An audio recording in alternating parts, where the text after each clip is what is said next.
welcome to the divine platform. All I do here is for the edification of the Most High and for the restoration of His kingdom. And yes, I can do all these things through Christ, which strengthens me, like it says in Philippians 4:13. And may the words of my mouth and the meditations of my heart be acceptable in thy sight, O Lord, my strength and my redeemer. That's Psalm 19:14.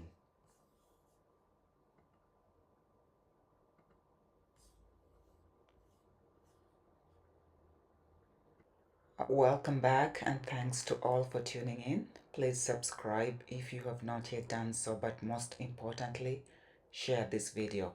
So in this part, in the first part, I laid the foundation and showed how they are moving towards fulfilling Revelation chapter 13, the mark of the beast. The Bible is our manual, but it is their playbook. So if you want to know what they will be doing, just read your Bible. Please make sure to watch part 1. So in this second part, I will ultimately identify the actual literal physical beast. So the second part, the discussion is based primarily on Revelation 13, verses 16 to 18. And again, my take is a literal one, not figurative, not colloquial. And it might be controversial, but I have to release what has been revealed to me as it has been revealed to me. And we can fill in the blanks later as we get more understanding. Okay, so before I get to the beast, I will briefly look at, talk about this right hand forehead, like it says in Revelation 13:16. And he causeth all, both small and great, rich and poor, free and bond, to receive a mark in their right hand or in their foreheads. So I'm going to look at the right hand forehead, and I'm going to look at forehead as a compound word, so I split it up, okay? Like I've said before, to understand a word, the first syllable that is a complete word already carries a lot of information, so you need to look at those words too. And as I will show on the next few screens, examining the right hand forehead will yield some codes. And I've said before that God has blessed me with the ability to see the codes in the words. And these entities who are running and ruining the world right now know that words are embedded with codes, whether it's mathematical codes, arithmetic codes, gematria codes. All the words are embedded with codes, and they know that, and they capitalize on these codes for their rituals. So looking at the the words right hand forehead, we will extract information from them by applying simple mathematical functions and operations and arrive at the coding that is embedded within the word. Okay, so the first code here is I'm going to take the first letter of each word. That's the code that was revealed to me. So right hand, forehead, and we end up with RHFH. Okay, and if we eliminate one H because it's common to both sides, no, sorry. If we eliminate one H because we have two, we can eliminate one because it sounds the same. That's the function underlying that elimination. We have RHF, and what is RHF? That is rhesus factor. You know, the rhesus, like blood typing, you have, are you RH positive or are you RH negative? So this is the first code that is embedded in the RHFH, and I will touch on this much later, maybe in part 3 of or part 4 of this series. Okay, now let's look at the second code. By the way, I'm assuming that those of you who are watching this video are familiar with what is happening, and that you have some background information, because I'm not going to go too much into details. Okay. So the second code, the same thing. So we have right hand forehead and rearranging the letters HHRF. Okay, so I'm going to equate this acronym HHRF to another acronym HHS and eliminate and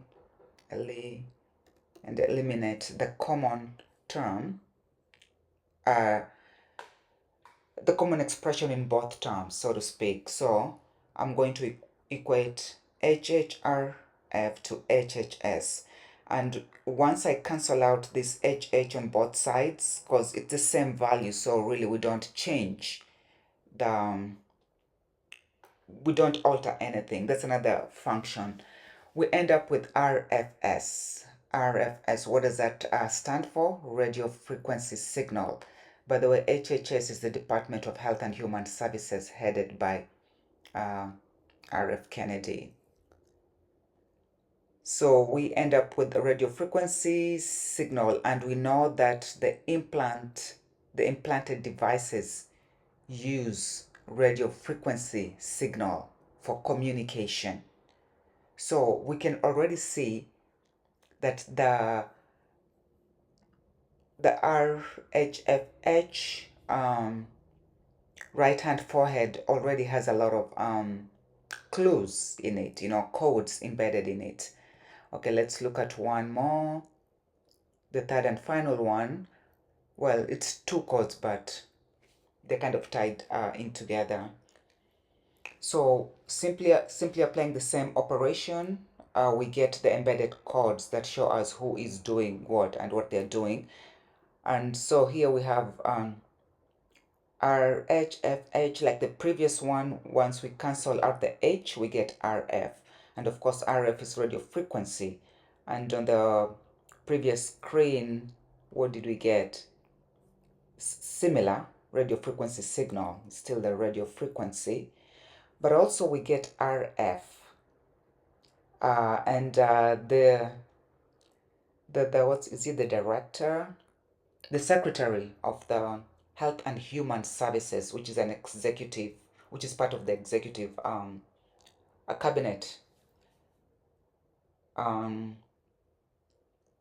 is Health and Human Services, and the head is Robert F. Kennedy, RFK.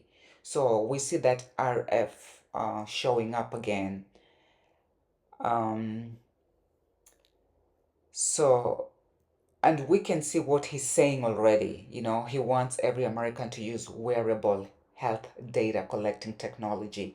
So that technology works, or those devices work on on the RF frequency, the radio frequency, the RF technology.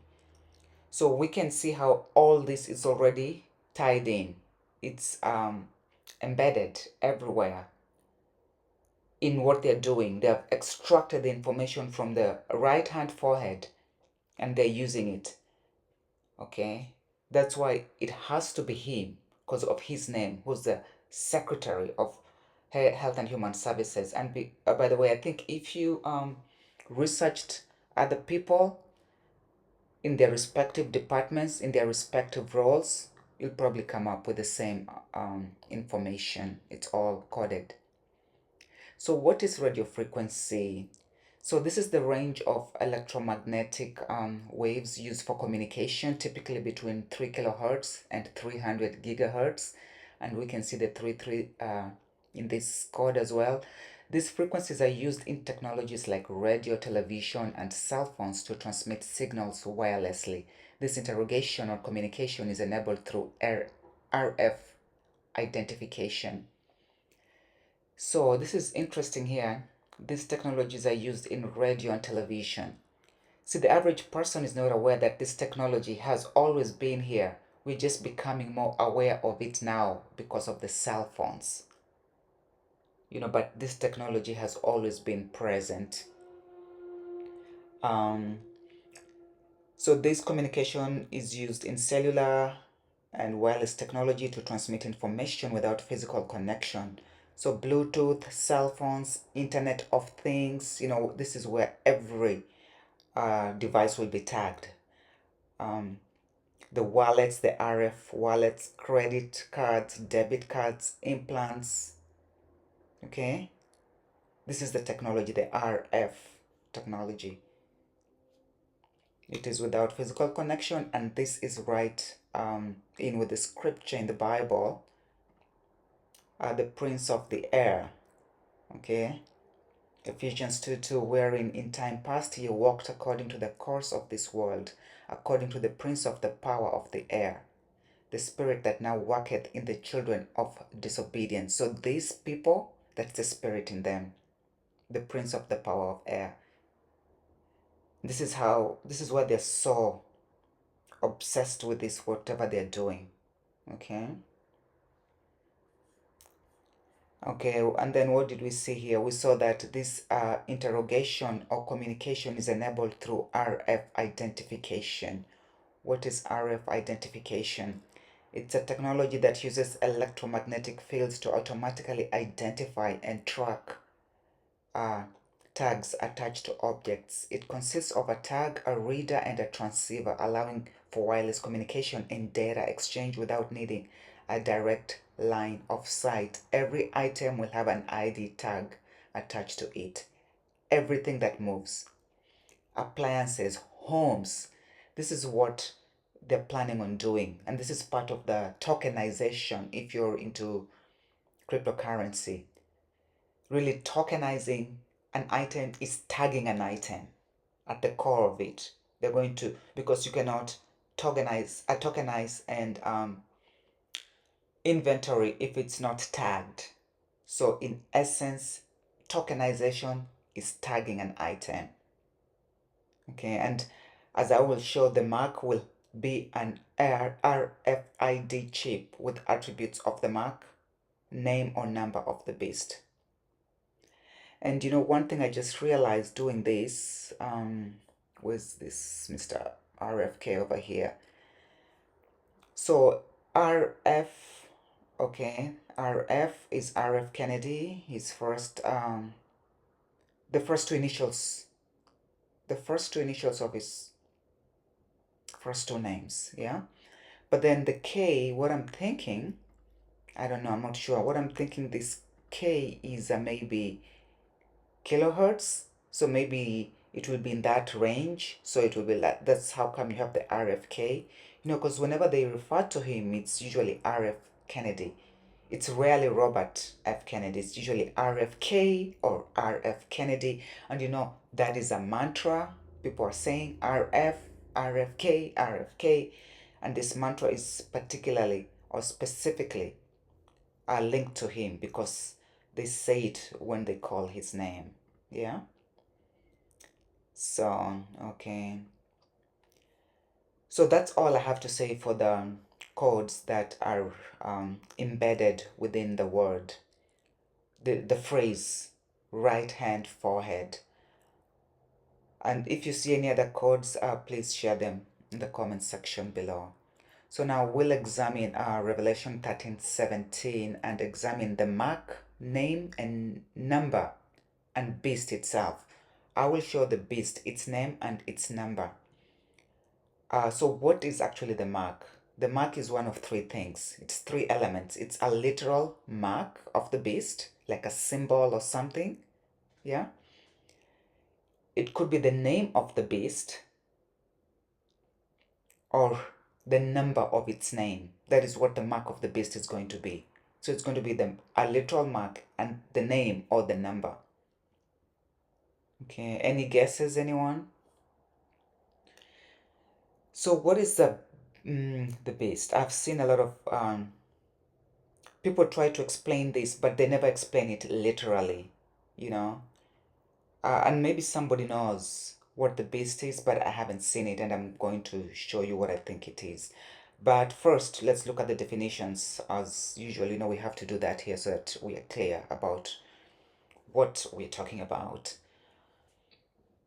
So clearly, from the definition, a mark, and more specifically the mark of the beast, will mark one as a target or an object of attack and manipulation, like technological gang stalking, which is already happening a lot now. So basically, it's all about being targeted, objectified, owned, and controlled. People will be trademarked. See, once the mark is implanted, the ownership will be claimed by Satan. And the bearers of the mark will be trademarked. They will be catalogued, not in the book of life. Okay, so now let's look at the next definition of beast. Okay, you can read on the screen what it says. Like I said, I deal with the definition of a beast literally, not figuratively or colloquially. I will show exactly what has been shown to me, and I hope it provides clarity to the body of Christ and to the children of God, because this issue is kind of confusing and people don't know. So I'm hoping it's going to clear up some of that confusion. So based on the definition, the beast typically refers to a large or wild animal, especially a four-footed mammal. It can also be used to describe a cruel or unpleasant person. See, I take issue with the inclusion of the words human being and person under the definition of beast. So before we start identifying ourselves as these definitions here, we need to pause and read what a human is and what a person is. Okay, we must be careful how we identify and carry ourselves. We, children of God, we, true heirs of God, of the kingdom. Okay, and I put the scriptures because I need people to stop misidentifying as belonging to the animal kingdom, and they're not part of that kingdom. God created man. God did not create human.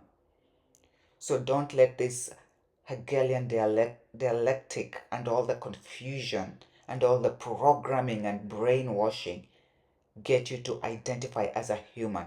Okay, I'm not saying they're not humans, they are humans, but man and human are different entities, totally different entities. And like I've shown in one of my very earliest videos, People Who Is Who, this may be only 11% man or less on this earth. Okay, so a person can be a man, a human, or non-human being, and this is how people get hooked into that system by identifying as something that does not mean what they think it means. Okay, Psalms 103 says, "Know ye that the Lord, He is God. It is He that hath made us, and not we ourselves. We are His people and the sheep of His pasture." We need to identify accurately. Okay, let me get back on track here. So identifying the beast, it is clear to everyone that there's been a lot of DNA manipulation against species, mixing this and that. These are the people, the mutts, M-U-T-T. You know how people say, I'm a mutt, I'm mixed with this and this and this and that. That's not even a good thing. But and I think they've created all sorts of creatures in all their wickedness and foolishness.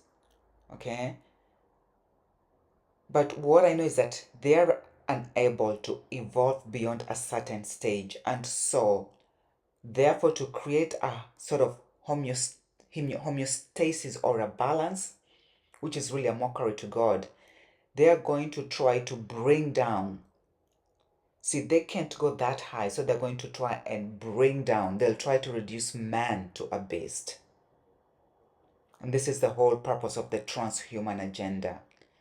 See, the transhuman agenda involves both creating biological hybrids, that's man and lower animals. Like I think human is a hybrid between man and some sort of animal, like we saw in the definition of beast. Okay, and then they also have machine hybrids, which is a cross between man or human and metal or technology. And of course, the ultimate goal is to have a creation that contains all three elements of man, beast, and machine. But we know that they won't succeed. And we know that because look at how crazy they're going right now, trying to do whatever they can do to mess it all up. Anyway, so which is the beast that they have been obsessed with for years? Which is the beast? It's not the dog. I know they love the dog. That was a flop. Which is the beast? The apes. They've been obsessed with the primates for years. I mean, centuries, millennia. So what is a primate? A primate is any mammal of the group that includes lemurs, lorises, tertius, monkeys, apes, and humans. There we go again with human. See, if man cannot be in the same class as a primate, no way, Jose. No way, no how. Okay? So the other primates with its 300, you know why I'm chuckling? The Council of 300. The other primates with its 300 or more species is the third most diverse order of mammals after rodents and bats. Again, you see this class. What do we have? Lemurs, lorises, tertius, monkeys, apes, humans, rodents, bats. This is not man. Anyway, they've been obsessed with this forever. And you hear your number 47 say, I'm Batman. So they already, and I've done a video on this kind of stuff before, but they're already telling us who they are. Okay, but clearly the beast is a primate. I know it seems laughable. The beast of Revelation is a primate. Yes, I know it seems laughable, but it's not a joke. Watch to the end what I'm saying and watch all 4 series and see how it unfolds. Okay, so obsession, this primatologist, is that a word even? Yeah, primatologist and anthropologist Jane Goodall is the epitome of obsession with the primates, you know, the apes, the baboons, the gorillas, the chimpanzees, the orangutans, you know. She spent her entire life researching these primates in Africa. Incidentally, that was in Tanzania that she spent most of her life. Oh yeah, here it is. She was best known for more than 6 decades of field research on the social and family life of wild chimpanzees in the Kasakala chimpanzee community at Gombe Stream National Park in Tanzania. Okay. Beginning in 1960 under the mentorship of the paleontologist Louis Leakey. I know this Louis Leakey was obsessed with the origin of humans, and he was based in Kenya. So her research demonstrated that chimpanzees share many key traits with humans, such as using tools, having complex emotions, forming lasting social bonds, engaging in organized warfare, and passing on knowledge across generations, which redefined the traditional view that humans are uniquely different from other animals. Okay, this lady passed away on the 1st of October 2025. To me, that was a clear indication that they had come to the end of their research and effort to create like God. They are unable to. That was a failure. And also this comes after the first video in the series, you know, when that number 47 displays that mark on his hand. Okay. See, the way I see it, they always publish everything, albeit in a very deceptive manner, and one has to be alert, you know, to their devious and mischievous, wicked ways, obviously. They're wicked. So, the beast of Revelation is one of these apes, literally. Okay. So, Revelation 13:18 says, Here is wisdom. Let him that hath understanding count the number of the beast, For it is the number of a man, and his number is 600 threescore and 6. So the animal or the literal beast's name must have the number 666. And like I said, they already displayed this in the media. You know, the more I do this research, the more I realize they're not as smart as they think they are, or as we think they are, but they're wicked, they're devious. They run circles around people. They wear out the saints, you know, uh, because you have to be on them 24/7, and that's just impossible with all that you have to do with the system that's set up where you have to work and do this and do that. You couldn't possibly. You would have to have a whole system set up just to monitor them and see what they're doing, unless you're spiritually engaged where God just drops this information into your spirit. It's humanly or even manly impossible unless it's led by the Holy Spirit. Okay, so the orangutan is the beast whose number is 666. And you see that Jane Goodall, she said, what did she say? She says Donald Trump's campaign style is like a male chimpanzee's dominance ritual.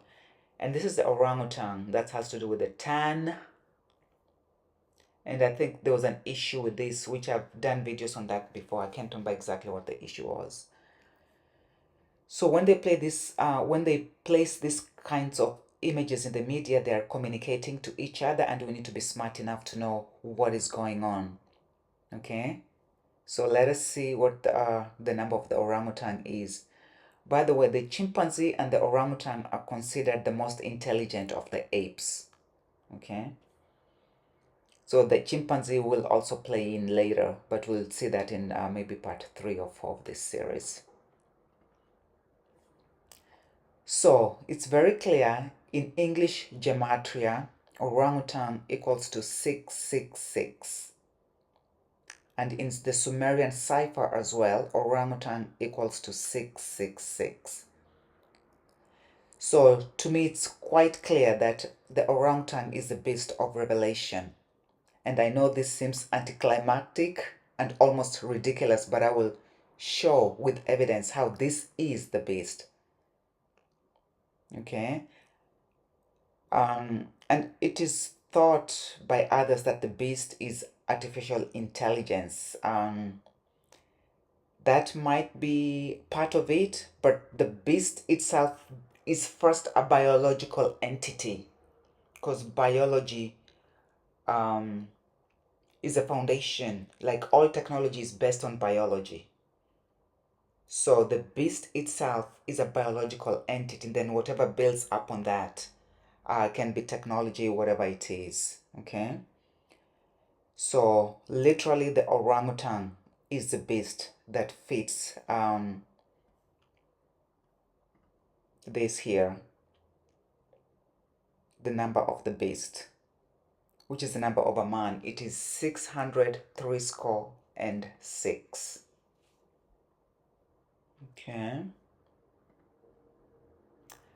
Okay, now then who is the man?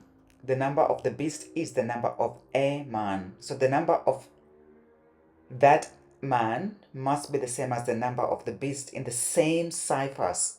You know, the English, simple English gematria like we saw, and the Sumerian. You know, I've seen people like use 100 different ciphers just to, I mean, that is really misleading, just to make their point, and it's, oh, this happened 2 days ago, and then when you take this cipher, what does, you know, they're just all over the place. That's confusion to me, but it has to be in the same cipher.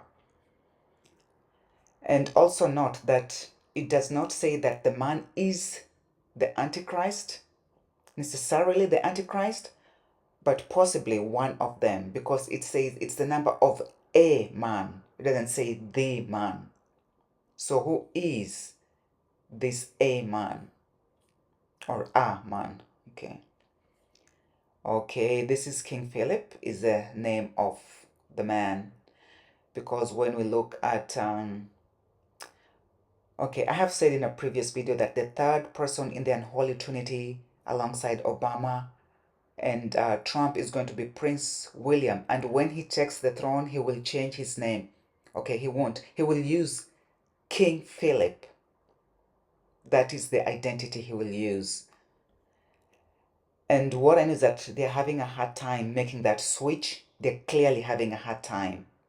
Because when saints pray, God hears them and interrupts the wicked plans. But even if that change doesn't happen, both the father and son bear the name Philip.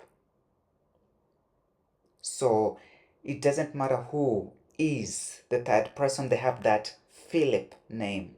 Okay? And as we can see this in English gematria, King Philip is 666 and orangutan is 666. 666 in the same cipher. So is this Philip the beast from the sea? Please watch the video titled Orca, the Prince of Wales. I did that way back when. And tell me in the comment section below whether you think King Philip is the beast from the sea. Really, it's King Charles or Prince William, one of them, is the one who's going to fill that spot. Now let's see. Okay, even in the Sumerian cipher, King Philip and orangutan is 666. I don't know, have you guys seen this elsewhere? Let me know. Like Revelation 13:18 says, here is wisdom. Let him that hath understanding count the number of the beast, for it is the number of a man, and his number is 600 threescore and six. Yeah? Okay, it says it's the number of a man, but I have to clarify something. I do not believe that the rulers are men in the biblical sense. I think they have usurped the true heirs of the thrones, and they have stolen their identities and are masquerading as them. Just like I showed with the Pope and the name Robert, you know. So why am I saying this? I'm saying this because the name of the man is Philip, King Philip, but the person who is famously and notoriously using or will be using this name is not the man, is not a man, first of all, but definitely it's not the man who's supposed to be on the throne. So I can tell you right now that I believe the true heir of that throne, his name is Philip as well. You know what I'm saying? But it's been usurped. Okay. Anyway, so the beast is the orangutan and the man is King Philip. As we shall see later, this orangutan has other identifiers that will still be used to represent the mark of the beast. Okay. So what's so interesting is that, or even crazy really, is when I was doing this video, right in the middle of it, I had a quick open vision of the queen, Elizabeth, no, Elizabeth, and she was kind of coming to me. She was dressed exactly like I have this picture here, and she was reaching out to greet me, but I snapped out of that, and of course I had to decline that and rebuke that. Don't come to me. I do not know you like that. Okay, we have to guard our spaces. It doesn't matter who's coming to us. Okay. Why I put this image this way here, exactly the image that came to me, it's because I believe maybe there's somebody else who has had the similar vision or dream with her dressed like this, so they can corroborate what I'm saying. What does this vision mean? I don't know. Is the king about to go bye-bye? I don't know. I'm sure more information will be revealed. But it's also interesting to note that the king and the pope met for the first time in over 500 years.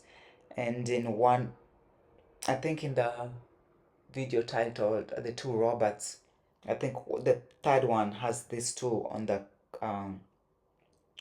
the thumbnail picture anyway. So let's look more at the programming about the forehead here. So this conditioning and programming has been going on since time immemorial. There's nothing new under the sun, okay? We have certain communities who already, and notoriously so, mess with the forehead. They wear items on their forehead, okay?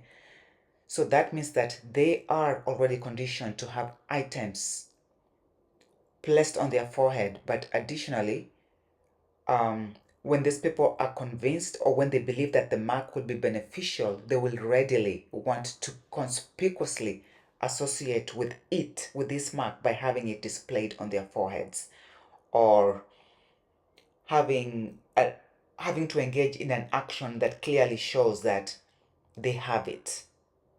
Okay? And this particular community that likes to wear this mark this way is not only becoming or trying to become prominent in the world, but they're known for developing a lot of this technology that is now being adopted towards the mark of the beast. Okay, like I said, there's nothing new under the sun. Okay, the tikala is same thing, variation of the bindi. So this red dot here is a bindi, and a tikala is a variation of the same. And while I was doing research on this topic, I ran into this tikala, which is a company that your digital ID and certificate trusted partner. So it's already been in the works, you know. Anyway, let's look more at the forehead and the programming. Yes, the Ish people, they wear the tefillin or the phylacteries, which are sets of small black leather boxes with leather straps containing scrolls of parchment inscribed with verses from the Torah or from the Torah. Tefillin are worn by male adult during weekday morning prayers, and this is actually in the Bible when God commanded the Israelites, not the Israelis, the Israelites, that's us, to keep the word of God. But now we don't need this because we have the law written in our heart. But anyways, these kind of people are already comfortable with having something on their forehead, so it would be easy for them, it will be easy for them, one can assume, to have a mark on the forehead. Okay, nothing new under the sun again. The Egyptian pharaohs had this serpent on their foreheads. Okay, it's the same spirit, the same culture, with new faces, new names, and new methods. But underneath, it remains the same satanic culture. And again, see the serpent, and then this serpent, the same people I've just talked about. And we'll see more of them. The conditioning obviously was also done through the jab, jab, jab. That temperature gun was conditioning for bringing attention to the forehead. And of course, the nasal swab is a practice run to a forehead implant via the nasal cavity. Okay. And I think what they do will be on a case-by-case basis, because it could be a tattoo, or I don't know, or a chip.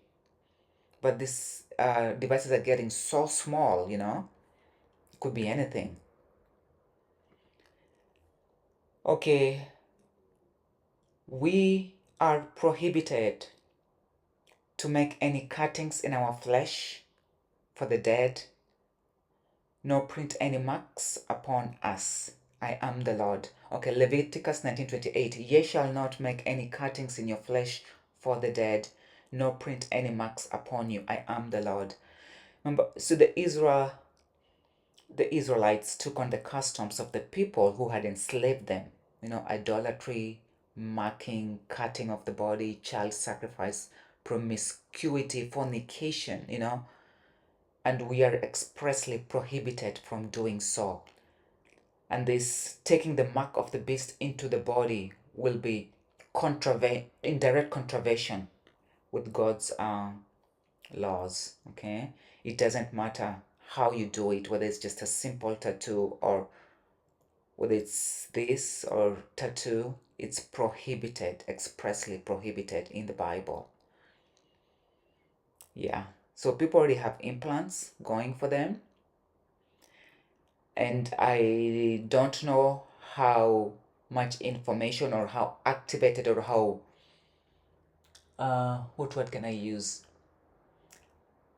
what level of implants these are, whether but we can only assume that as more people get into it, they will